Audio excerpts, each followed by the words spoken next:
Nombre, chapitre 23. Balaam dit à Balak, bâtis-moi ici 7 autels, et prépare-moi ici 7 taureaux et 7 béliers. Balak fit ce que Balaam avait dit, et Balak et Balaam offrirent un taureau et un bélier sur chaque autel. Balaam dit à Balak, tiens-toi près de ton holocauste, et je m'éloignerai. Peut-être que l'Éternel viendra à ma rencontre, et je te dirai ce qu'il me révélera. Et il alla sur un lieu élevé. Dieu vint au-devant de Balaam, et Balaam lui dit, j'ai dressé 7 autels, et j'ai offert un taureau et un bélier sur chaque autel. L'Éternel mit des paroles dans la bouche de Balaam, et dit, retourne vers Balak, et tu parleras ainsi.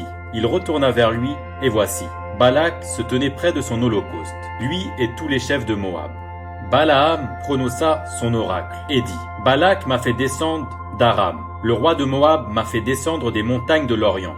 Viens, maudis-moi Jacob, viens, sois irrité contre Israël. Comment maudirais-je celui que Dieu n'a point maudit? Comment serais-je irrité quand l'Éternel n'est point irrité? Je le vois du sommet des rochers, je le contemple du haut des collines. C'est un peuple qui a sa demeure à part et qui ne fait point partie des nations. Qui peut compter la poussière de Jacob et dire le nombre du quart d'Israël? Que je meure de la mort des justes et que ma fin soit semblable à la leur. Balak dit à Balaam, que m'as-tu fait? Je t'ai pris pour maudire mon ennemi et voici, tu le bénis. Il répondit et dit, n'aurais-je pas soin de dire ce que l'Éternel met dans ma bouche?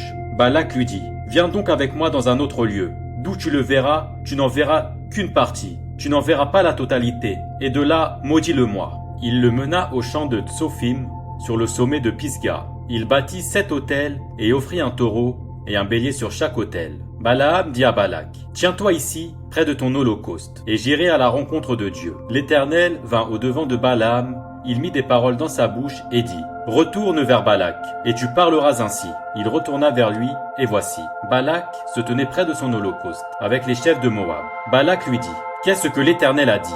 Balaam prononça son oracle, et dit, lève-toi, Balak, écoute, prête-moi l'oreille, fils de Tsippor. Dieu n'est point un homme pour mentir, ni fils d'un homme pour se repentir. Ce qu'il a dit, ne le fera-t-il pas? Ce qu'il a déclaré, ne l'exécutera-t-il pas? Voici, j'ai reçu l'ordre de bénir. Il a béni, je ne le révoquerai point. Il n'aperçoit point d'iniquité en Jacob, il ne voit point d'injustice en Israël. L'Éternel, son Dieu, est avec lui, il est son roi, l'objet de son allégresse. Dieu les a fait sortir d'Égypte, il est pour eux comme la vigueur du buffle. L'enchantement ne peut rien contre Jacob, ni la divination contre Israël. Au temps marqué, il sera dit à Jacob et à Israël, quelle est l'œuvre de Dieu? C'est un peuple qui se lève comme une lionne, et qui se dresse comme un lion. Il ne se couche point jusqu'à ce qu'il ait dévoré la proie, et qu'il ait bu le sang des blessés. Balak dit à Balaam, ne le maudis pas, mais du moins ne le bénis pas.